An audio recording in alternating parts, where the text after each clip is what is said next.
everyone, my name is Alvaro Alvarez. Welcome to this workshop that I'm doing today on SolidWorks X Fusion, the future of AI generated design.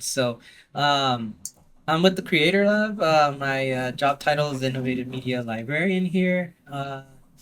I do a lot of stuff. I'll get into my intro in a little bit, but just so you know, what we're going to be going over today is I'll introduce the team, which is myself and my colleague, and then I'll go over some highlights. I'll show you like why you should learn 3D modeling and the differences between Fusion, SolidWorks, and then also some applications of 3D modeling, and then go into AI and how you can use it with your um, path to modeling. And as you're learning, it'll be as an assistant, something that'll help you kind of get there. So let's get started. Again, my name is Alvaro Alvarez, the Innovative Media Librarian here at UCR. I work in the Creat'R Lab closely with the Maker Services Coordinator, Brendan Wheeler. We go back a long time. Brendan's in charge of all the services, managing the students and the day-to-day stuff, and we collaborate a lot with like some of the stuff like the robotics camps, Maker Week, sometimes workshops, outreach. So we're always doing things together. So if you ever have questions about any of our services, please reach out to us, and we can assist you. So here's a few of the highlights, just so you could get an idea of how 3D modeling is being used. Robotics camp. We have a yearly robotics camp in the summer. As you could see, we designed a Mario Kart using a Raspberry Pi, a camera, Arduino, and some motors to control it. We tried to incorporate some AI into it so that it would recognize like colors and objects. So if you're interested in that, we're doing another one this year in the summer. Look out for some more info on that, so that you can register. Spaces are limited because you get to keep the car and some of the components, not the boards, just some of like the smaller stuff. Uh, Also, senior projects, as you can see, a lot of students come in 3D model. They use Fusion, SolidWorks, and then they print using our services in the Creat'R Lab, which they are free if it's for academic purposes. Film, we've had students come and 3D print props for film. They model, 3D scan. They use the software that we have, like Fusion and SolidWorks, to create their props and then 3D print them as well. Workshops too. I've taught a lot on Fusion, SolidWorks, and today I'm gonna go over Fusion a little bit. And in the past, I've done the lightsaber workshop, which is something I'm gonna do again this year with the Lego lightsaber. So stay tuned for that workshop as well. Um, yeah, and here's why I learned 3D modeling. It helps you with your spatial reasoning. That's one of the reasons. Like, they'll just kind of help you with three dimensions, which in STEM it's becoming one of the crucial skills that you need to learn how to work with that type of information. Also, problem solving, which is used in everything you do. Doesn't matter if it's STEM or not, you're always trying to solve problems, and your critical thinking goes a long way, especially for jobs when you're interviewing. That's one of the skills that they look for. Creativity is another one that goes hand in hand with solving problems. The more creative you are, better solutions you'll have. And also career readiness. If you're trying to get into STEM fields, sometimes if you and another candidate are really close, they might look at these other things you do. So maybe they see that, oh, you know how to use SolidWorks. Oh, wow, let's get this person. Yeah, anyway, let me go over some of the stuff around Fusion and SolidWorks so you have an idea of what they are. So they're both pretty much, yeah, they're CAD, computer aided design softwares, computer aided engineering tools, and also computer aided manufacturing tools. Um, they're very powerful, robust. SolidWorks is the industry standard, so if you're trying to get a job, they'll probably look for that one over all the other ones. But as long as you know one, you can kind of learn the other ones very easily. I started with Tinkercad, Blender, now Fusion, then SolidWorks. So that was my order of learning. And I like Fusion. There's another one I like called Shaper 3D. But there's others out there, so whatever you feel comfortable with, there's no wrong answer. Fusion, one of the benefits is that it's free as long as you have an EDU. You can renew that every year. It's easy to learn. It's very intuitive. It has cloud collaboration. You could collaborate with your colleagues, share your designs with other people so they can modify it. It's pretty much an all-in-one platform, as is SolidWorks, which I mentioned again is the industry standard. It's a powerful solution, has a lot of add-ons. It's been around for a long time. That's why it has a lot of support. If you have any issues, there's always someone that can help you with that. Um, it is a bit harder to learn just because when you go into some of the features, it's not as intuitive as other softwares. But once you get the hang of it, it's not that bad. And on campus, as long as you're a student, faculty, staff, you can get one of the licenses from the engineering department. You do have to have a VPN if you're off campus, but as long as you're on the network here on campus, you should be able to access it and install it. If you need help with that, always reach out to me or anyone in the engineering department, and they can help you as well. Um, and Here's some similarities that you can see right off the bat with both softwares, like the sketching environment. Um, you can see from the images they both look very similar. You have the grids that help you kind of position all your objects or the sketches, your bodies. They all have like the same tools. Sometimes they're named a little differently, but extruding and revolving are one of the most common ones. They both work with components, assemblies, like you can put different parts together to test to see if they work well, if there's any interference before you 3D print them.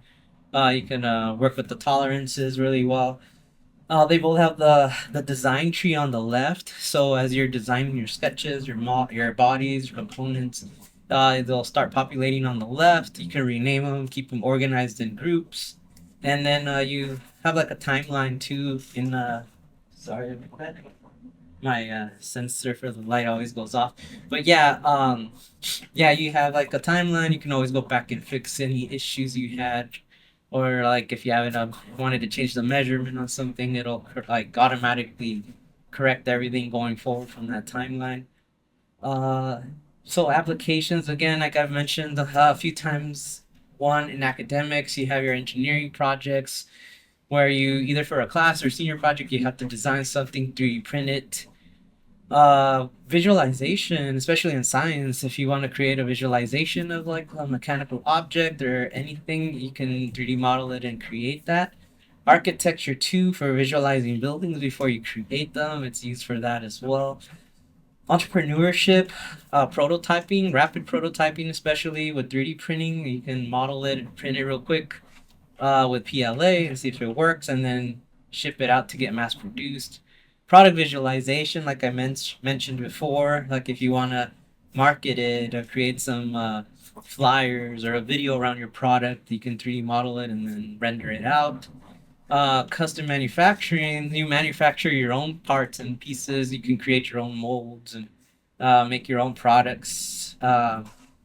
Beyond the classroom too, like personal projects and hobbies like cosplaying, you can design your own helmets, armor, toys, contribute to open source too. You can collaborate on open source hardware projects that are out there, like 3D printers or other robotic platforms. Freelancing too, you can offer your 3D modeling skills to clients, make some money on the side.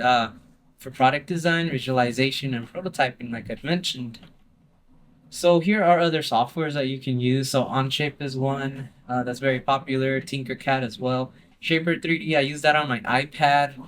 It works really well once you get used to it. Blender, which is open source for more organic modeling. Um, you could do surface modeling as well on Blender. But that one just is more like a Swiss Army knife. You can do like VFX and other stuff on that one. Uh, Look for workshops. I tend to do workshops on some of these and Creator Lab as well. So we always offer workshops around different softwares so you can get used to them. And most of these are free to an extent. You might have to subscribe. Like Onshape, there's a free version. Then you have to buy. Tinkercad is free. Shaper 3D, I think is they have an education license, but you can buy it as well. Blender is open source, so it's 100% free, and they plan to have an iPad version, so I'm looking forward to that one. So now let's start talking more about AI. So it's starting to creep up into a lot of different industries. Some are taking it in better than others, as you can tell. Like I know Comic Con, they just like completely said anything AI generated is not going to be allowed here. But for research, mostly it's very helpful if you're working with a lot of data. You're trying to go through a lot of documents. That's very helpful. Also for planning and helping you along the way, which is what I'm going to talk about today.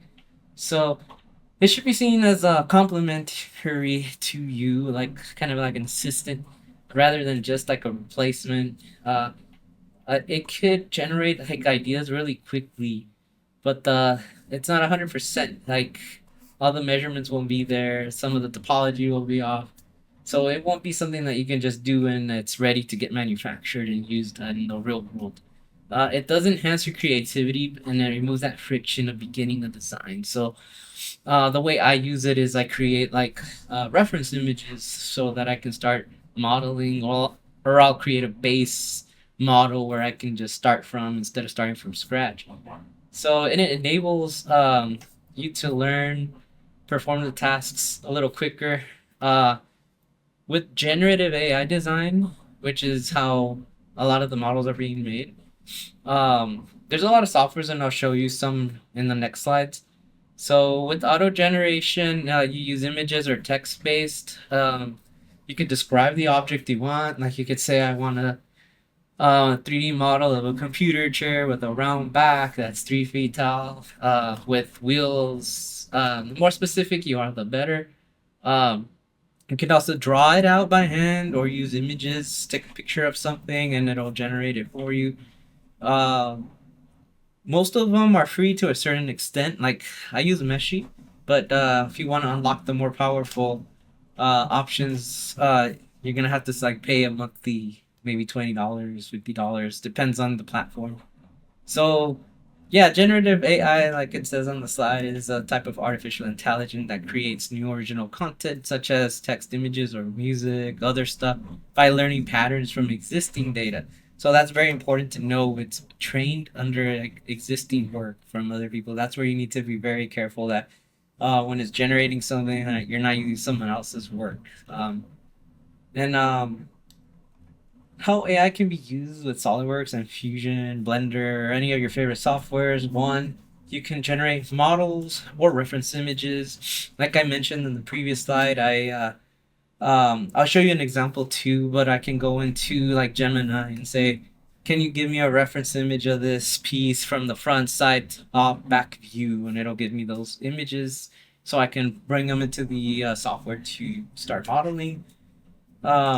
Or I can build a base model so I don't have to start from scratch and just build around it. You can also import into Fusion or SolidWorks so you can generate your object and import it in, just saving you time. Like I said, you could make a base model and fix the topology and build around it. And you can also apply the constraints and like the lengths, the widths, the volume, add materials to it, simulations, and prep it for 3D printing and manufacturing within SolidWorks and Fusion. So that's how the AI can be used with these softwares. And here are some examples of generative AI. Sorry. So PrintPal, IO, Meshi AI, Hidden 3D, Meta Sam 3D. All these you can go in and do like text based prompts or image to 3D model. So play around with these. I've used Meshi a lot. I really like it. And I'll show you an example right now of some of the stuff I've done.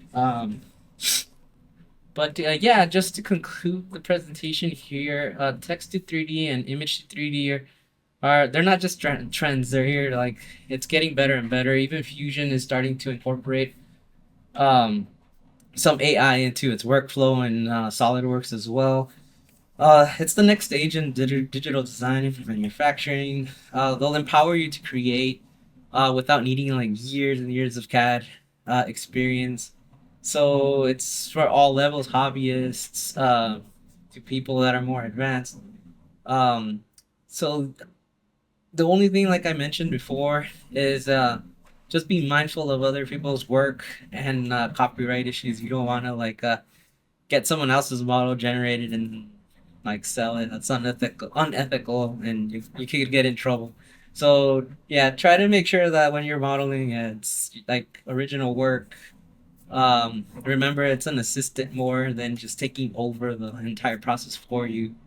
At least that's how it should be used. So, anyway, thank you. And here's my two dogs. I used Gemini to create the images, and then I went into um, Meshi, I believe, and I um, made them into little pop figures just to see how it worked. And yeah, again, if you need anything, have any questions, you can have consultations with me. Alvaro.alvarez is my email at ucr.edu.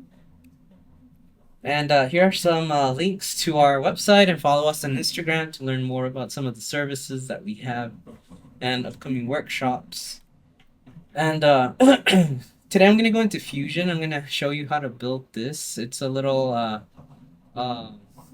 little book stand and a cup holder.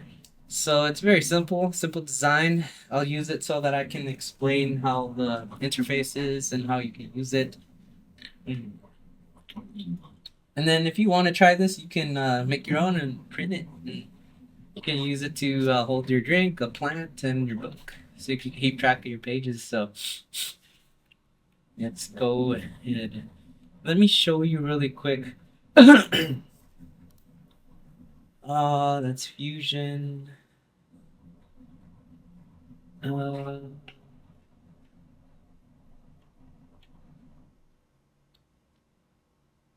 believe I had it here. Well, I did. Sorry. Yeah. Here's Gemini. So in Gemini, you can see that, like I mentioned, I wanted a 3D model lightsaber. I have the electrical components here, so I'm going to try to make it like working. I have my wires and everything done, so now I just need a model, hollow it out, and add all the components to it. So the Lego one's a very easy design. I will do a workshop on this in the spring if you want to join and make one for your own. But yeah, I just asked it to do this for me. So I got a front view, side view. Um, so from this, I can go into Fusion and start modeling the around it, kind of trace around it, and then use the revolve tool to make it round. But I'll show that in that workshop that I plan to do. Uh, and then Meshi. So here's Meshi.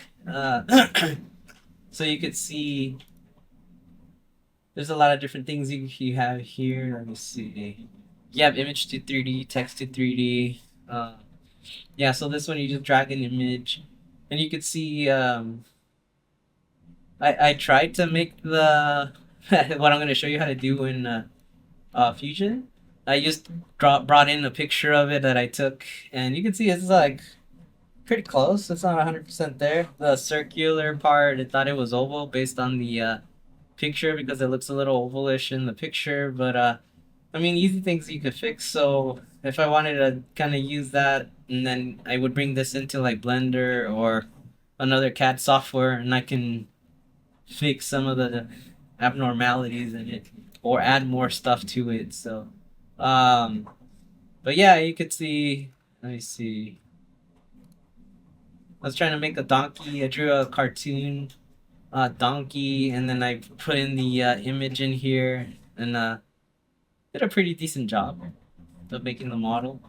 Um, but again, I would have to go into a software and like fix that a lot. And then here's the pups that I made. So my dogs, yeah. So that's like pretty neat, and then I can use it in my presentation. But yeah, let's go into Fusion now. So here's Fusion, and you can see here's another workshop I'm gonna do an animatronic eye in a couple weeks.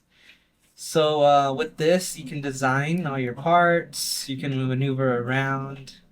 You can use the mouse to zoom in and out. Middle mouse button is to pan around. You can hit the home button to go back to um, the default view. Over here, you have all your sketches. And then you have like all your parts, like I mentioned before. The more organized, the better. And over here is like all your projects. So you can pin them to go back to another one.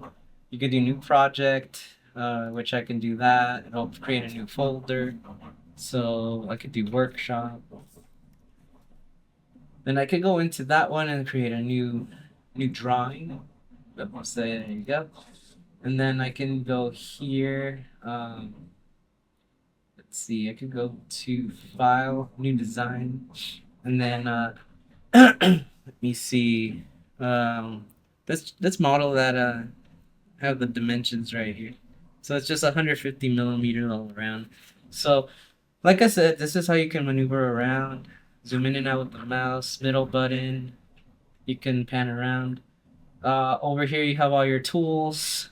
The more advanced you get, the more you'll be able to use some of these. And if you hover over them, it'll tell you what you can do with that specific tool. So the offset tool, you can click on the face and it shows you the arrow. You can manipulate that face going negative. Like you can add to it or go negative and subtract. So. But anyway, let's start up. Going to hit create a sketch. First thing you're gonna see is these planes. So think of it like a piece of paper. Like if you're gonna draw, if you're comfortable drawing like this, or maybe you want to be flat, table, kind of, or sideways. Like it's just letting you pick the the plane that you want to start creating your sketch on. So depending on what you're trying to do, you might want to be in a front view or top view. I'll just do this one, and it'll reorient the view to that plane. Then you know you're in sketch mode because you have your sketch palette over here on the right. And now you have a new set of tools on the top. So it's like you have your line tool, your rectangle, circular, your fixed point spline, mirror if you want to mirror something. Um, but yeah, you have a lot of other tools. You can modify them, constraints. Pretty straightforward. We're not gonna really go into any of these. These are more for like, yeah, if you're working with other materials.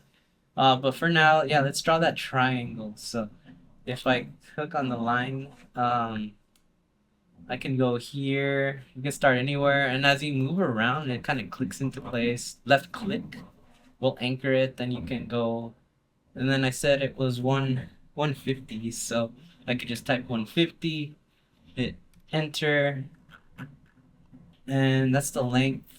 So that's good. I'll click on the line tool again. Then when you hover over, make sure it connects. Then you'll see a little box saying it'll connect to that point. And then 150. uh, let's see. I think. And looks like it's good. And then I'll do one more line to connect this one to this one.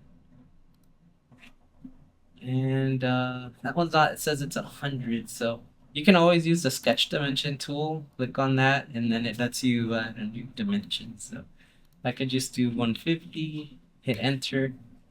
Kind of 50. Looks like it's good. So that's my triangle. It's a little crooked, but you can move it around. It doesn't move. See, 150. I guess I could have started with the. Oh, just can't see that.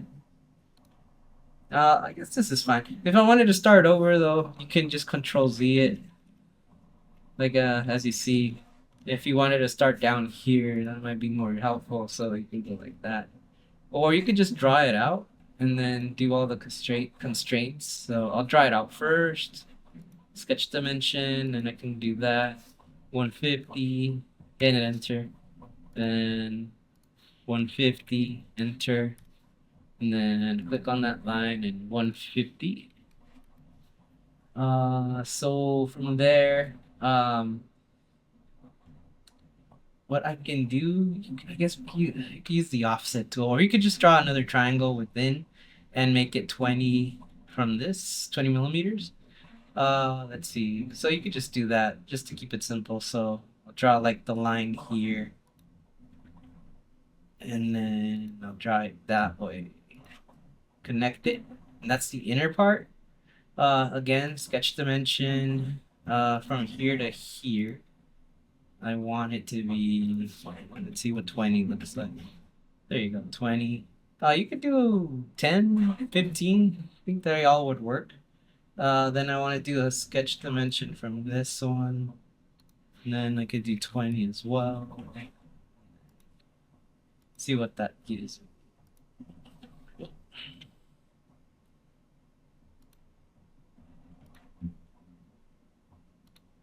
Oh, it's not gonna let me. Let me see.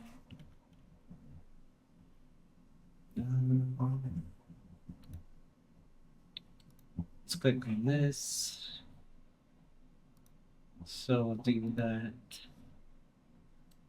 Might be too much. Let me just do 10. Then I'll do this one. And I'll do 10. And then the last one, I'll do, yeah, it's 10.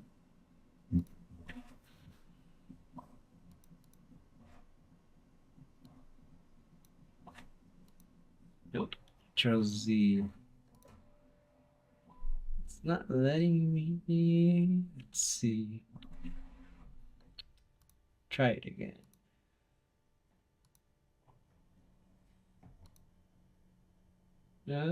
Over constraint.